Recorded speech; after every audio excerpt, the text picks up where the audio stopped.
Using, citing, and documenting sources in MLA style. Sources are used to support the claim a writer makes and to show evidence. The way a source is used depends upon the research question and purpose.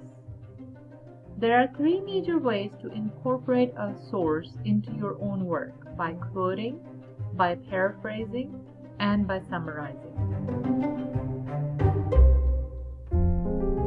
We summarize a source when we want to use a whole or a relevant portion of the source into our work. Summaries can be used for both to make a counter-argument or to support your own claim. Unlike a summary, which is condensation of a source's whole argument, a paraphrase translates a short passage from a source into the writer's own words. You paraphrase when you want to use specific information from a brief passage in the source and don't want to interrupt the flow of your own voice with a needless quotation. When you paraphrase, be sure you do not mirror the original sentence structure while replacing occasional words with synonyms, or else you will be plagiarizing, not paraphrasing. Occasionally, you will wish to quote an author's words directly. Quote only when doing so strengthens your argument. Do not overuse them. When the quoted material takes up more than 4 lines in your paper, use the block quotation method by indenting the quoted material 10 spaces or 2 tabs. When using block method, do not use quotation marks because the block indentation itself signals a quotation. Do not use block quotations unnecessarily. Paraphrase or summarize if possible. Use block quotation method only when the quoted material is so unique that paraphrasing or summarizing will take away from the essence of the work.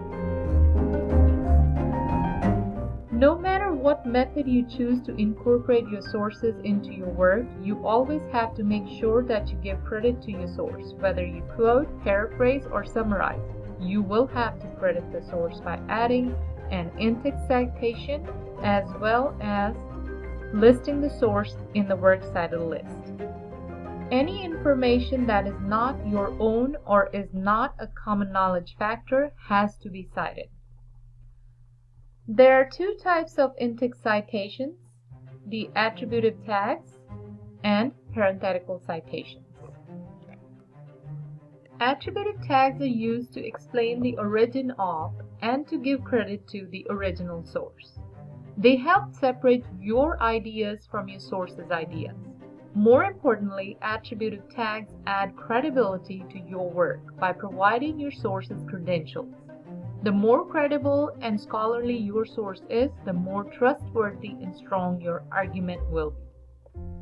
For example, a phrase like, according to an article published in the American Council of Science and Health, or Dr. Smith from University of California, Berkeley states in his article, diet as a risk factor for cancer, that, followed by the quoted material.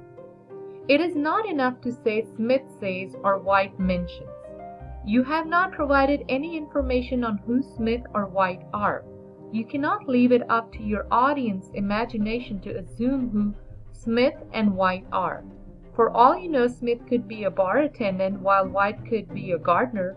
Now, in a different setup, these 2 could be reliable sources, but they certainly are not academically scholarly. Their credentials won't make your research argument convincing or strong. So if your goal is to write strong papers, make sure you add detailed attributive tags. A detailed tag needs to be provided only when you first introduce the source to your paper. The second or third time, it is okay to cite by the author's last name or by the title of the source. When composing an initial tag, add to it any combination of information depending upon your purpose, your audience's values, and your sense of what the audience already know about the source. Give author's credentials or relevant specialty, title of the source, publisher's information, historic or cultural information, etc. For example, Dr. Kroll, PhD in health science, in an article published in the prestigious New England Journal of Medicine writes,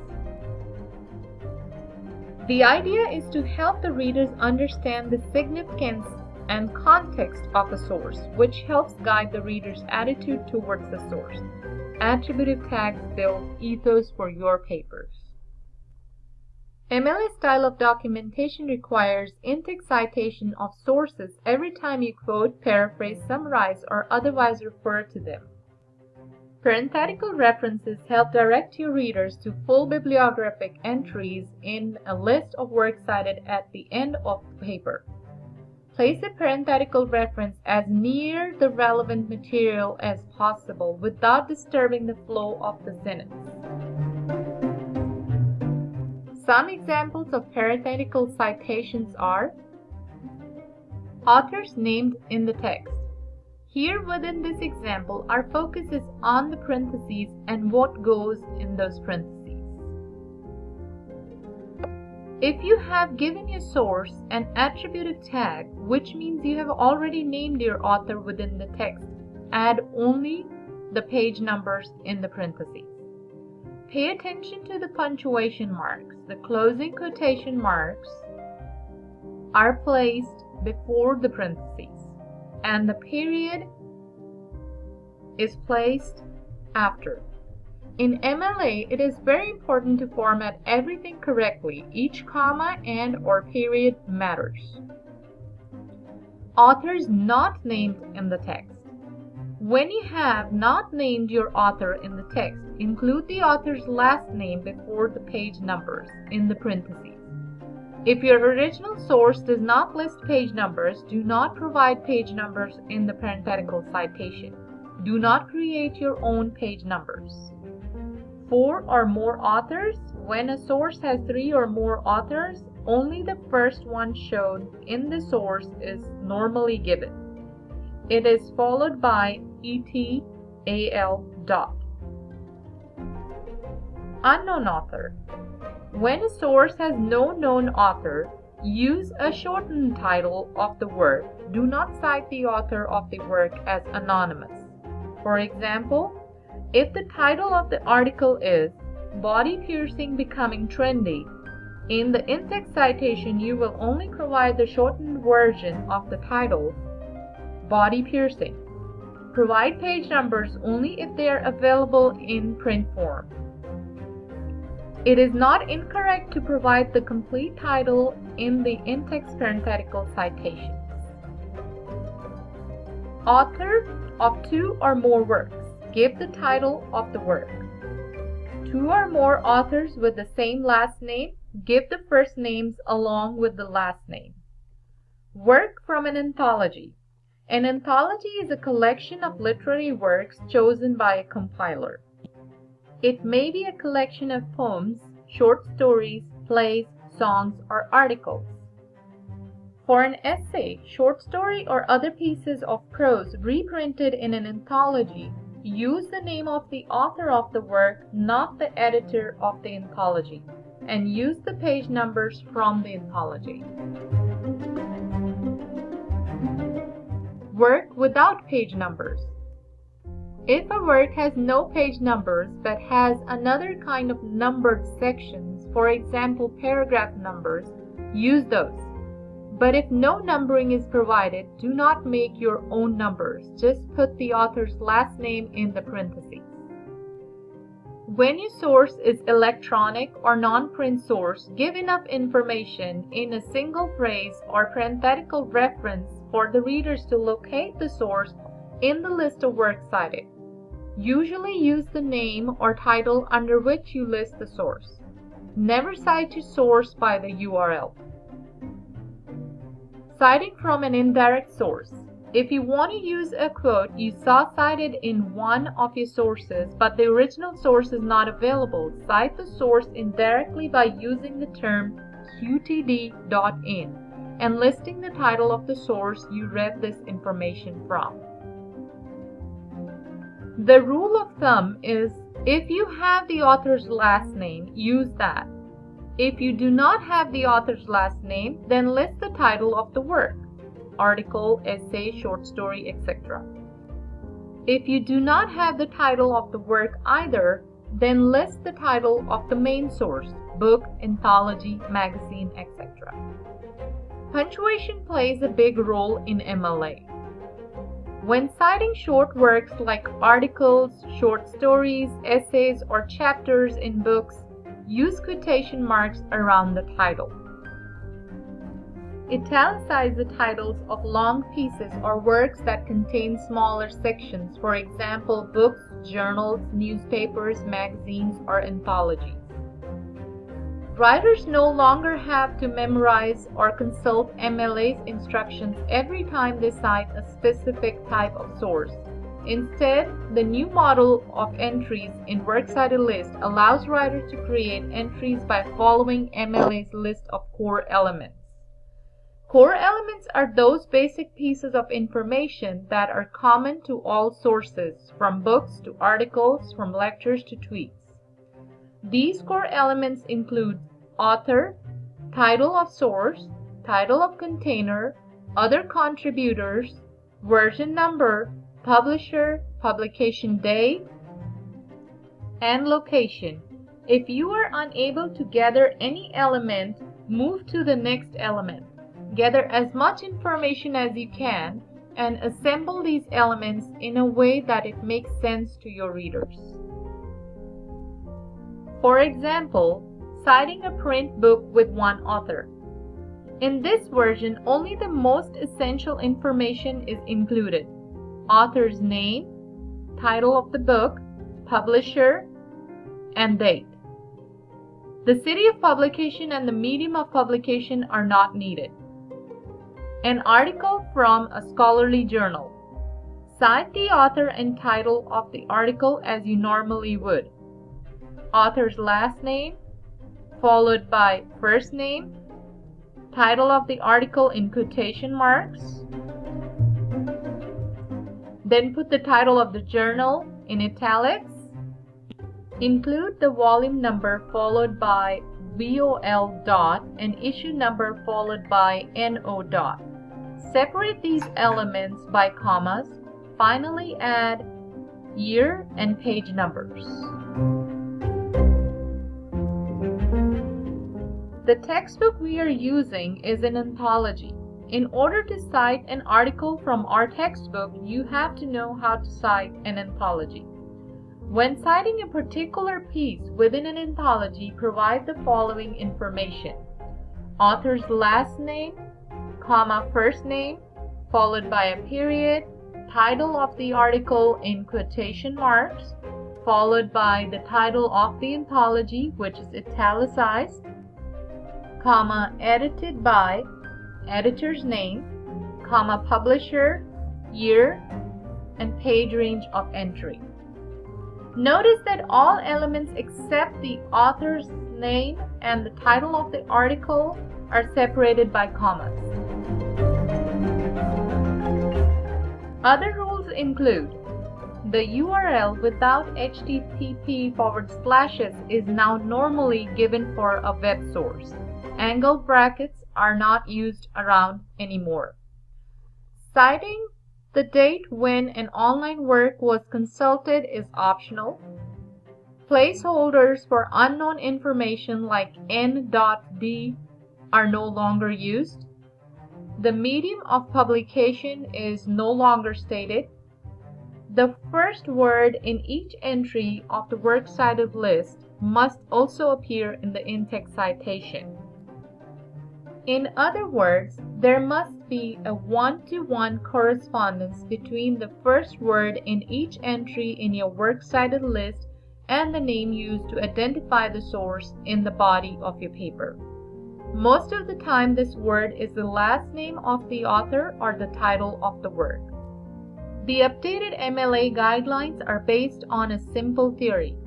Once you know the basic principles of style and citation, you can apply that knowledge widely and generate useful documentation for any type of publication in any field. Here is an example of what your paper should look like in MLA format. Now let me actually pull up a Word document and show you how to format a paper in MLA style and how to add a running header. The default setting of all Word documents is 1-inch margin on all 4 sides. Do not change these settings. Now to add a running header to your document, double-click on the top edge of the page. This will allow you access into the header area. Here in the top menu, you will see the option Page Numbers. You can click directly on that, or if you do not see that option, you can click on Insert and then look for the option Page Numbers. When you click on this option, a drop-down menu will appear. From this menu, click on the top of the page option. This will open another menu. Click on the option that allows you to place the page number on the top right of your page. On my computer, that is the third option, plain number 3. Once you add the number to the header area, you will then type your last name in front of the number.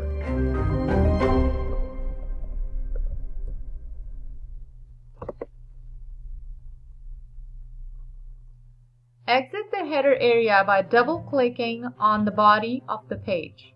You will now notice that your running header appears on all pages.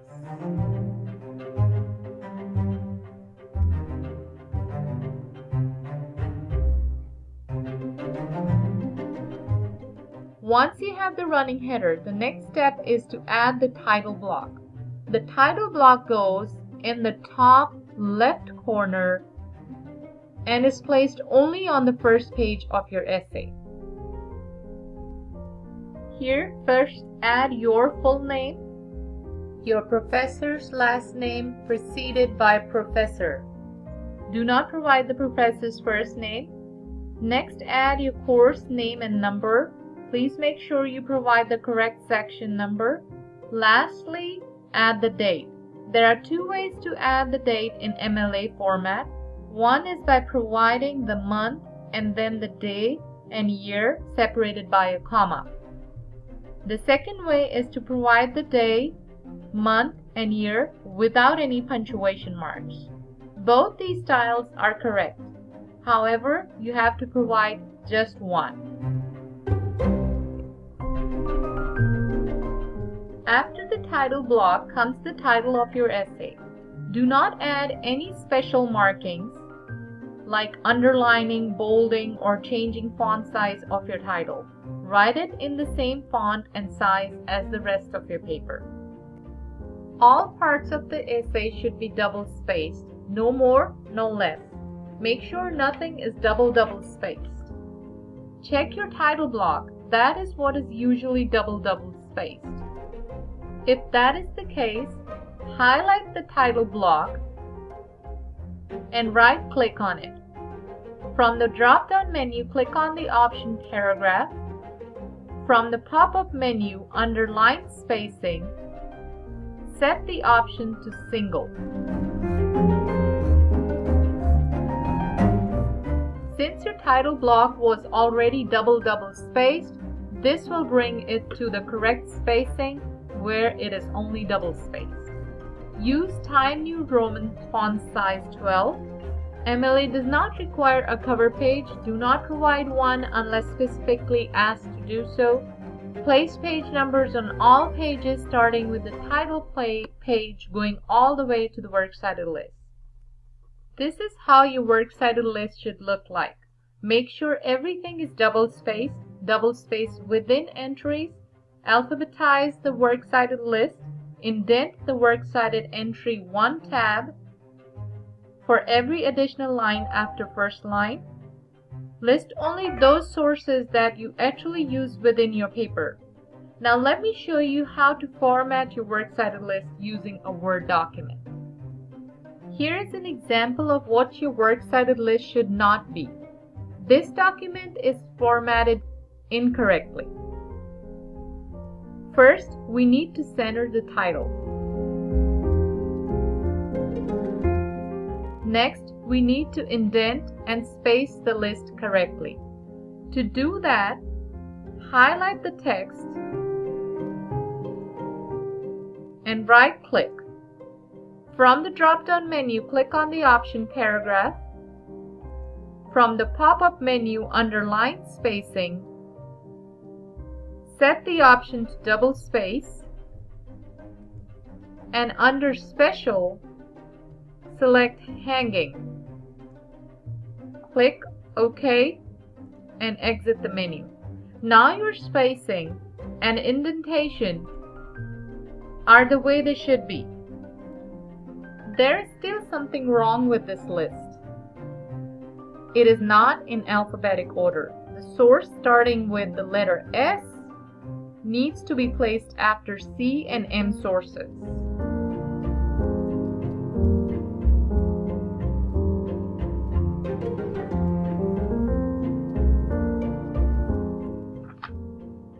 Always make sure your works cited list is in alphabetic order. For additional questions regarding MLA format, visit the Purdue website.